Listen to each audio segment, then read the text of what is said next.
Hi, my name is Amy Williams, and I'm going to be sharing the effects of asynchronous video recordings and similar tools on student learning in a College of Veterinary Medicine. I wanted to do this research because I work for a College of Vet Med and I do some instructional support. So I have a chance to every day witness and observe our classes. We have, some of the best faculty in the entire world, but there's really starting to be research out there that supports sort of the idea of a flipped classroom. And with that, really comes asynchronous video recordings and other tools such as interactive flash modules, um,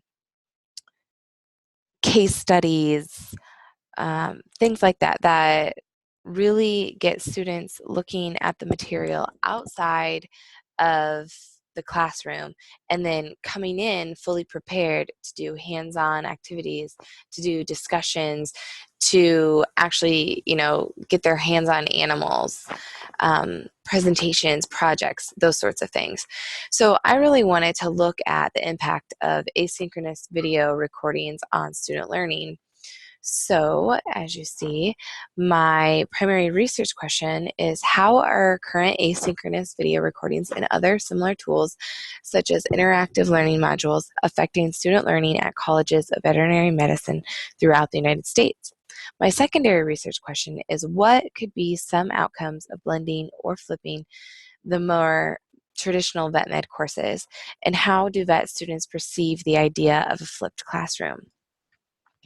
So some of that vocabulary, blended or hybrid courses, uh, is basically the integration of online with face-to-face instruction in a planned, pedagogically valuable manner. So a lot of what our classes are doing now is there'll be a 50-minute lecture. That lecture will be recorded and then put on Blackboard, a learning management site, or system, to then the students can go back and watch the videos if they want to.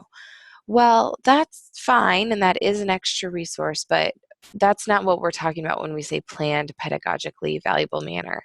So a flipped classroom takes it one step further, and it inverts the traditional teaching methods, delivering instruction online outside of the classroom and moving the homework into the classroom. So then there's a nice quote there from Keene, one of my resources.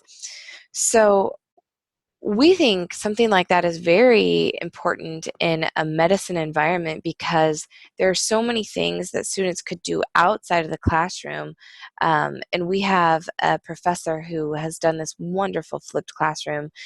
And when students actually take the time to watch the videos and do the hands-on things in their own home at their own time, their own pace, and then come to lab prepared, it's just leaps and bounds ahead of where their classmates are who have not done those things.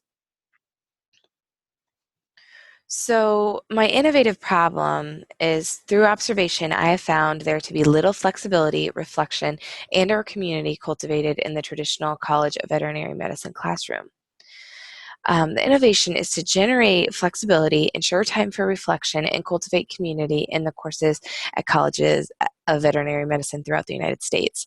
So, um, then my intervention is to actually have these students reflect on what they think of a traditional classroom versus a flipped classroom. So in my action research group, I chose students that have taken a wonderful flipped course and a faculty member who has, with the aid of a professional curriculum designer, created this flipped course. So I wanted them to be a part of the action research group because they really can see the difference. So the membership is a first-year vet med student, a second-year vet med student, a third year, and a fourth year. And then I have one vet med professor, and he is the one who actually, with the help of a curriculum designer, built a well-planned flipped course within a large esteemed college of vet med at a Midwestern university. So I know this is a really small set, partially because I'm newer here, and these are people who I've gotten a great rapport with. And this is one of the courses that I really see as a successful course. And this is a pre-surgery course, which is what all vet students have to take it. So I think I've got a lot of great perspective here. So my data collection, I started with an interview of that faculty member to really show that the reason, the method behind what he was doing, why he was doing it, why he thought it would make a difference. And then I gave a survey in the form of a Likert scale to the vet med students. I did that first because I wanted sort of a general view of the opinions of the students. I'm not going to interpret that data numerically. I'm going to do it in a narrative fashion because it's such a small group that I think that would be the best way to do it. And I helped form those questions using similar verbiage as a survey on educational video game research, and there's um, the resource for that. So when I get into the actual analysis, I then took it one step farther, and the next week, after those students had had a little time to think about the concept I brought up in the Likert survey, then I had them fill out a questionnaire which expounded upon certain data from both the faculty members' interview transcript as well as the student surveys. And then, as you can see, I did do a triangulation matrix to really show that for each of my questions, I had not only one, but several or few or a couple data source that or data techniques that I use, collection techniques that I used. So I want to flip over here, and that's why I'm not in presentation mode, to my actual data. What was interesting about my data is that you see the flipped or the blended classroom tools. I wanted to see if they were a good use of technology. I wanted to see quite a few things. I had some kind of pre-thought out thoughts and then some surprises. So what I did was I took the positive feedback from the Likert scale and I kind of grouped that together, and then more like the negative or the strongly disagree feedback from the Likert scale.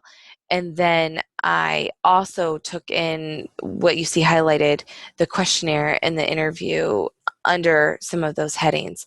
So first of all of them thought that video and some of those other tools we've been talking about is a good use of technology.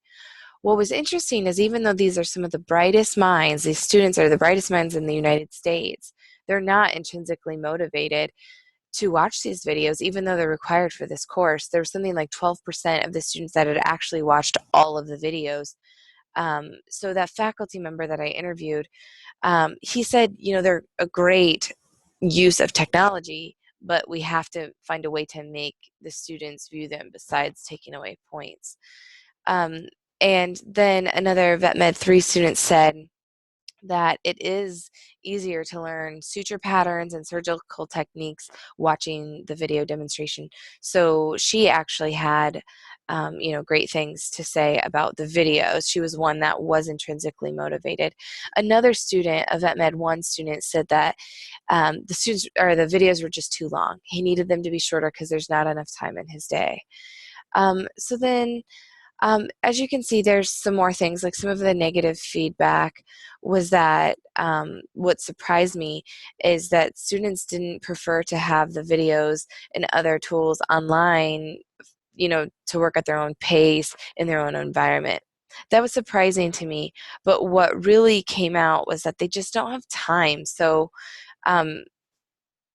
even though there's some research saying that really does improve student learning to be able to do it at their own pace, have flexibility, have that community through discussion and things, it doesn't necessarily translate to a good thing for students because it's so much extra time out of maybe already having a 50-minute lecture. So these classes haven't really been flipped. This one in particular has been, but when they're really comparing it to the traditional model, they're saying we just don't have enough time to watch all the videos that we need to watch. So with that, I'm going to go down to the conclusion and kind of talk about how I concluded things. So students and faculty believe videos and similar tools to be helpful for learning. However, students do not have a lot of time in vet school, so they're not intrinsically motivated to view and do the materials outside of class. What this really came about was that maybe classes aren't truly flipped. The one that we looked at was, and they all succeeded in that class and they all liked the class, um, but they don't have a lot of time to do videos and things like that outside of class. The other thing I really saw was that faculty needed to have more guidance because they are often not comfortable with an inverted classroom or the technology needed to do so. So now I'm going to flip back to my action plan, which is to continue research on ways to motivate students to view the videos and use the tools. Share with professors simple ways to create effective videos and tools, and innovate ways to truly flip classes so students have more time with the material. Thank you for viewing this, and I look forward to share more in depth the data that I found in my actual paper.